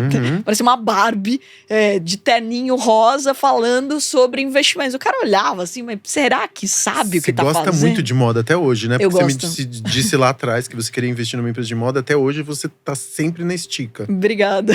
Mas eu gosto. Eu investi em moda na Florent, né, no Shark, que é de moda circular. Eu me apaixonei porque é refibragem, então são tecidos que podem ser usados. Inclusive, um dos looks que eu usei hoje é da Florent, que é feito uma alfaiataria usada com refibragem. Porque as pessoas acham que sempre moda circular é parecer, tipo, camiseta largada, uma roupa mais, né, dia a dia. E não, você pode estar muito bem vestido usando ela. Mas eu continuei sendo uma consumidora de moda. Então eu não fui pro mundo da moda, mas continuei. Mas voltando, eu acho que, assim, por muitos momentos, sim, né, as pessoas podem ter me subestimado. Mas aí que tá, eu tenho o direito de mostrar que eu tenho um conteúdo ou eu posso mudar de lugar. Eu acho que cada vez mais as mulheres estão percebendo que se aquele ambiente, as pessoas não dão valor para elas não, de fato, entendem o poder que elas têm, tem que mudar de ambiente. Entendi. E daí entra a questão também da independência financeira. Porque você tá num trabalho, mas no meu trabalho as pessoas não me valorizam. Se você não tem grana, você vai ser refém daquele trabalho. Você tem que continuar atuando lá. E daí você tem um chefe que não te valoriza, que não te deixa crescer e que se subestima pelo fato de você ser mulher. Então, o poder tá na escolha, né? Agora, nesse caso do episódio do Shark, o cara era muito fã do Caíto também, né? E tipo, vocês dois juntos, quando tem 2 Sharks, sempre tem um peso a mais pro empreendedor. Eu percebo muito porque isso agora, depois de 3 temporadas. Né? Sim, porque, na verdade, eles sempre querem pegar o máximo de Sharks possíveis. É que eles não sabem o quanto dá trabalho as agendas. Nossa. Se eles soubessem, eles pensariam antes. A gente tenta mostrar pra eles, né? Mas ali, eles não sabem como vai ser o pós. Mas a agenda é o mais complicado. Mas é interessante de dizer isso, porque, assim, o fato de ter 2 pessoas… E depois, assistindo o programa, eu vi o garoto, eu não lembro o nome dele, mas ele comentando que ele era muito fã do Caíto, né? Então, ou seja… Então, a pessoa muitas vezes vem enviesada, o que é um erro, tá? Porque, assim, você é um negócio. Então, eu sei que as pessoas estão buscando tá próxima também. Eles têm uma admiração pelo Shark, né? Eles se tornam fãs daquele Shark. E naquela era, né, tipo… Eu tava entrando no Shark. Então, ou seja… A sexta foi a sua… Não, foi a minha segunda, né? Mas eles estavam há muito mais tempo. Então, as pessoas conheciam eles. Na quinta, eu tomei muito mais porrada. Porque na quinta temporada, as pessoas não me conheciam. Então, elas vinham enviesadas no Caíto, no Apolinário, no Semenzato, na Camila. Então, elas já vinham querendo aqueles Sharks e sabendo como argumentar com eles. Nessa última temporada, foi muito legal. Que não posso dar muito spoiler, mas a gente gravou, né, já um bate-papo sobre como foi a temporada e eles me passaram um dado que eu achei muito legal. Todas as competições eu acabei ganhando. Então, ou seja, quando tinha disputa entre os Sharks, o empreendedor acabava… Então, por que isso? Porque as pessoas puderam acompanhar mais da minha história, ver que eu realmente sou muito participativa com o pós-Shark, né? Então, com os empreendedores depois. Então, ou seja, o programa, ele também permite que as pessoas vão te conhecendo mais. E daí elas podem se identificar mais com você. Mas vai acontecer. Ninguém é obrigado a gostar de mim. Pode ser que o cara que eu fiz a proposta ali, ele falou, pelo amor de Deus, a Carol, mas nem que ela pague 10 vezes mais, pode ser. Carol, é tão difícil isso acontecer. Obrigado, mas assim, de verdade, pode acontecer, assim, né, a gente não agrada todas as pessoas. Se fosse verdade, eu não ia ter hater, por exemplo. Vira e mexe, aparece alguém me criticando na rede social. Se eu for falar de hater, então a gente termina depois de amanhã, porque eu também… Mas hater é amor torto, né? Mas porque até a gente entender isso demorou, né? Porque você atendeu já de primeira vez. Não, na verdade demorou um tempo. Eu ficava com muita raiva de hater no começo. Eu ficava triste, esse que é o problema. Eu ficava com raiva, eu devolvia na mesma moeda, eu ficava trocando, Você ficava brigando? Brigava, xingava, bloqueava. Hoje em dia eu falo assim, eu nossa… bloqueio. Eu bloqueio até Desculpa, hoje. eu não sou obrigada. Não, eu bloqueio até hoje. Eu tenho um Eu não prazer. brigo, eu bloqueio. Você sabe que eu amo? Que o silêncio deve matar, né? Porque a Eu pessoa deve ficar mais gosto- puta ainda. Eu gosto quando a pessoa tá no Instagram me xingando. Sabe quando aparece os 3 pontinhos? E eu bloqueio ela quando ela tá digitando. Nossa É maravilhoso. Senhora. Eu tenho um prazer sádico nesse bloquear enquanto ela tá falando. Eu vou, não vou deixar você terminar de falar. E bloqueei pra sempre. Ela fica congelada naquela imagem do Han Solo. Mas pra terminar, verdade. a gente já chegou aqui. Que eu gostaria de ficar conversando com você até depois de amanhã. Eu vou fazer uma pergunta meio idiota, bem hipotética, mas que eu acho que vai ser elucidativa. Pelo menos pra mim. Eu tirei todo o teu patrimônio. Tudo. Tudo que você tinha evaporou. Mas te sobraram 10 mil reais. Começa. Nossa. O que você faria? Bom, eu acho que primeiro de tudo… Você tá com as tuas necessidades. É 10 mil reais sobrando, tá? Não são 10 mil reais pra você sobreviver. São 10 mil reais que você pode dispor. Você vai começar com 10 mil reais agora do zero. O que você… Por onde você começaria? Mas eu ainda tenho o conhecimento Teu que eu tenho. conhecimento é teu. O conhecimento então é tá bom. teu. Bom, é fácil. Então é só realmente eu começar a gravar conteúdo e eu posso compartilhar com outras pessoas, eu posso vender qualquer coisa de venda. Então, ou seja, pegar 10 mil reais, eu posso pegar R$1.000, comprar em produto e vender. A minha vida inteira eu entendi que a venda, ela Não, mas você tá investindo, você não tá tem vendendo que investir infoproduto. em alguma coisa? É. Não, porque eu posso vender alface, por exemplo. Eu tinha 8 anos, eu vendia alface. Não, tudo bem, não, mas você não vai fazer infoproduto, você vai aplicar. Onde que você aplicaria? Como que você faria pra fazer esse dinheiro trabalhar por você? Bom, com certeza na bolsa. Porque Você primeiro… começaria na bolsa mesmo com… Você não porque, separaria uma parte desse dinheiro pra Então começar vamos na lá. bolsa? Se eu for montar um negócio, daí você tá falando que eu não posso montar um negócio. Não, você tem que começar, você tem que investir esse dinheiro. Então, se eu for investir o dinheiro que é… Ele não é tanto dinheiro, né? 10 mil Não, reais. Se eu for é. falar pra montar, por exemplo… Nem pra montar uma empresa, mas dá pra montar uma empresa. Você pode montar qualquer coisa e sair vendendo. E com o lucro você vai investindo. Então, a primeira coisa que eu faria é investir através da Bolsa de Valores. Eu ia separar uma parte pro day trade, porque aí eu posso operar alavancado. E daí eu posso fazer mais dinheiro. E daí com o dinheiro do day trade eu vou montar uma posição. Que é o que eu recomendo todo mundo que vai começar a fazer isso. Então, inclusive na Ato, as pessoas podem operar com o nosso dinheiro. Então, o que a gente incentiva o trader? Opera no day trade, porque você vai comprar e vender no mesmo dia. Aí você ganha R$1.000. R$1.000 você vai colocar no longo prazo. Porque daí você vai construir patrimônio para eu construir de novo meu patrimônio. Então a lógica basicamente é bem simples. Eu pegaria uma parte pequena, por exemplo, R$1.000, R$2.000 para eu ter como margem, para eu poder operar no day trade.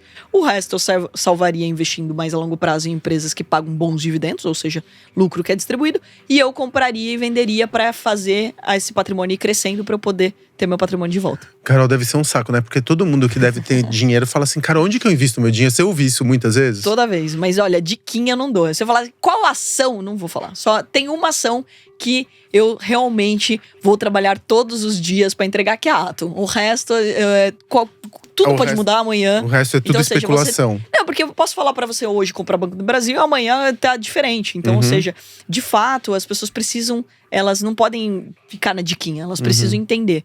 Mas assim, o que eu recomendo sempre aqui é… Comece pelas empresas que você já consome. Então, qual é o banco que você tem conta, por exemplo? Porque os bancos, eles lucram pra caramba. Durante a pandemia, por exemplo, eles tiveram um recorde de lucro.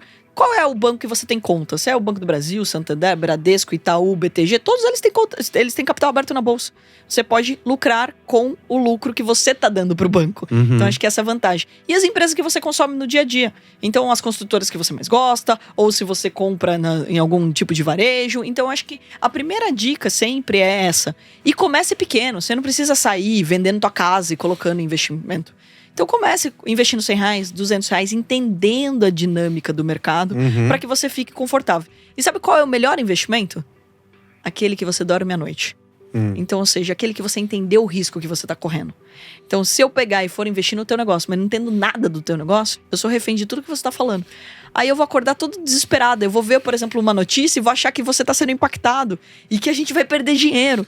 E daí eu tirei meu sono, acabou a minha vida. Então, Entendi. ou seja, sono é o nosso maior bem também, viu? Entendi. Você não fica ansiosa não, Carol? Porque você tem que capturar um monte de informação do mundo, filtrar essas informações.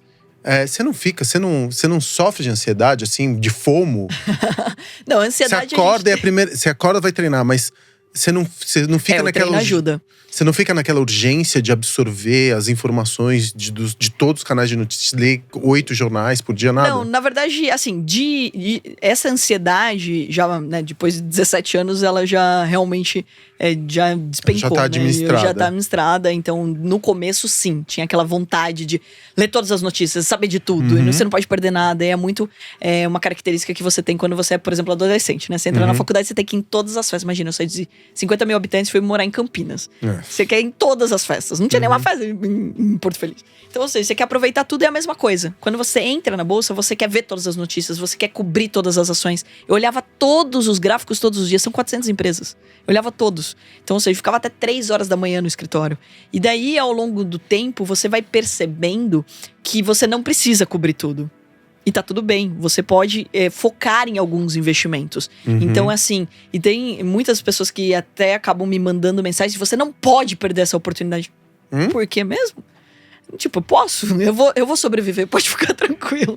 Então, ou seja, eu preciso focar em fazer um bom trabalho no que eu já tô focada, né? No que eu já tô no meu dia a dia. Então, hoje eu tô bem focada na Atom e nos meus investimentos do Shark. Então, o meu tempo é bem dividido para eles.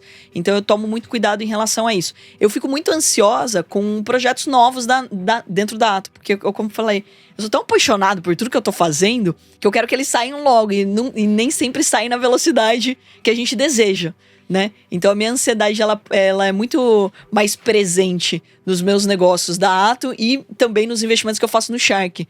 Tanto que, para vocês saberem um pouco aqui, né, quando essa 7ª temporada mesmo, as pessoas elas saíam do pitch, eu já mandava mensagem no Instagram, porque a gente não tem nem acesso, né? Não sabe quem é a pessoa que faz lá. Você viu bem como é o formato. Eu mandava mensagem no Instagram com o meu telefone, pedindo pra pessoa entrar em contato comigo, que eu já queria falar com ela, que eu já queria conectar outra pessoa. Pra você ter uma ideia, nessa 7ª temporada teve um pitch em especial, que a pessoa ela não tinha nem chegado na porta da saída lá, onde eles assinam o contrato, etc. Eu já tinha mandado mensagem pra ela e já tinha mandado mensagem pra uma outra pessoa que eu queria conectar com ela. Eu ainda tava gravando o Shark e 2 dias depois ela já tava tendo reunião com uma outra pessoa. Nossa. Pra falar. Então, esse é o tipo de ansiedade que eu tenho. De querer conectar logo, de resolver logo, de fazer acelerar logo. Porque eu também entendo que, né, a gente não pode perder o time das coisas pra projetos, pra negócios. Então essa ansiedade eu tenho. Maravilhoso. Carol, que aula. Obrigada. Obrigado pelo teu tempo. Eu que agradeço. Amo o teu trampo, acho você muito especial. Acho você uma figura muito importante no Shark Tank. Eu acho que você também ocupa um lugar… que culturalmente a gente sempre, como a gente estava brincando aqui, teve um monte de assunto que eu não consegui nem chegar, eu nem cheguei no crowd equity, mas pensar nessa narrativa que investimentos, finanças, cuidar do seu patrimônio é um campo masculino, você quebra essa narrativa, eu acho que só por isso é revolucionário o seu trampo. Obrigado por isso, obrigado pelo teu tempo, que vale muitíssimos reais, e você tá aqui sentada do 1 hora e pouco para quem tá nos escutando aqui, para aprender e também se livrar dessa ansiedade, porque eu, por exemplo, sempre tenho… Quando eu falo do meu dinheiro, eu fico ansioso, eu não sei o que vai acontecer. É um campo que, para mim, eu não consigo dominar, porque ele parece todo criptografado e você falando, ele parece muito… Ele é muito acessível, muito simples, muito mais… Eu aprendi muito com esse podcast. Obrigado, viu? Eu que agradeço. Aos poucos vamos quebrar essa crença sua em relação ao mundo dos investimentos. E, de novo, obrigada aí pelo convite e parabéns pelo que você está fazendo.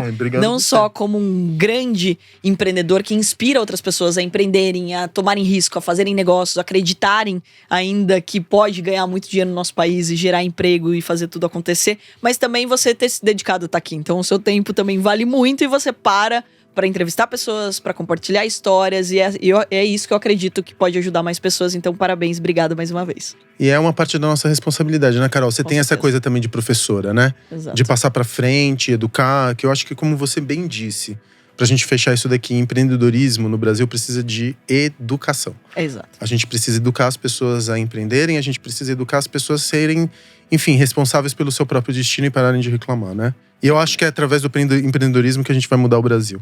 Então eu tô contigo nessa, estamos juntos. Que bom, fico muito feliz e conte sempre comigo. Sempre.